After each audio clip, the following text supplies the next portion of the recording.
ciyamomi da kansiloli da sakatarori da sauran mutane masu rike mukami wanda aka je aka ce sa hannu mu ba mu da matsala ya sa hannu.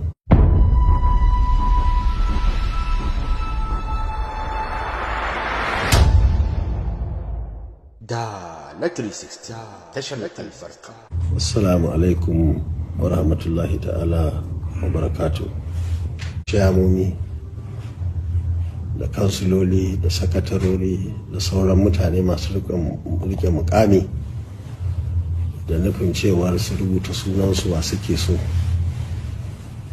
kwankwasiya suke so ko gandujiya. Wannan abu ne wanda yake mara daɗi, wanda duk wani masoyi ba ma namu kaɗai wani jihar Kano ba zai ji daɗi ba. Allah ya sa muka sake haƙuri ga baki ɗaya har zuwa shekara ta 2023 aka sake zaɓe, jama'a suka fito fiye da ma yadda suka fito a baya.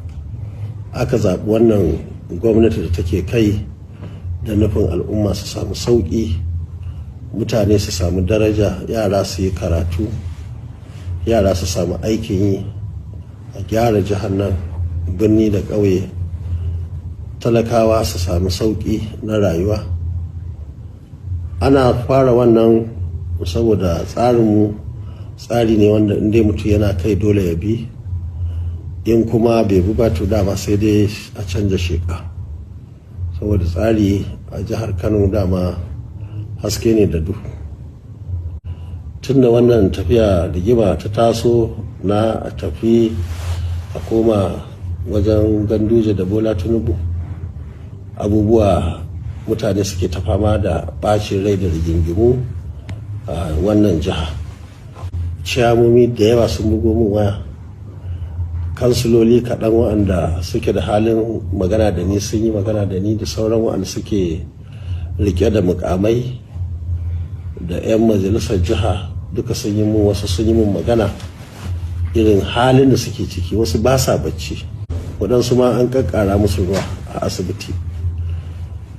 Wannan na ɗan tuntuɓi mutane wanda muka yi ganin ya dace domin a saba musu sauƙi, kuma akwai har yanzu akwai hakkinmu mai yawa a ɓangaren gwamnati wanda muke ganin ɗaukar wani mataki saɓanin wannan zai iya jawo cutar da mutane.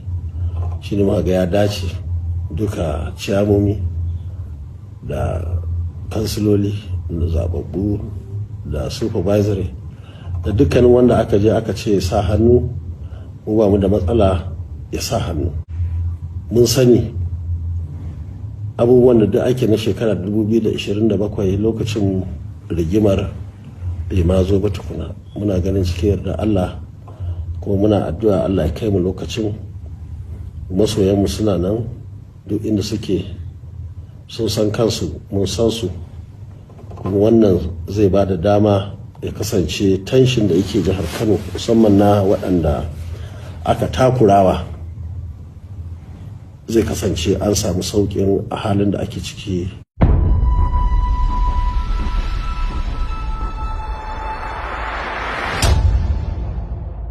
Da na 360 tashar albarka.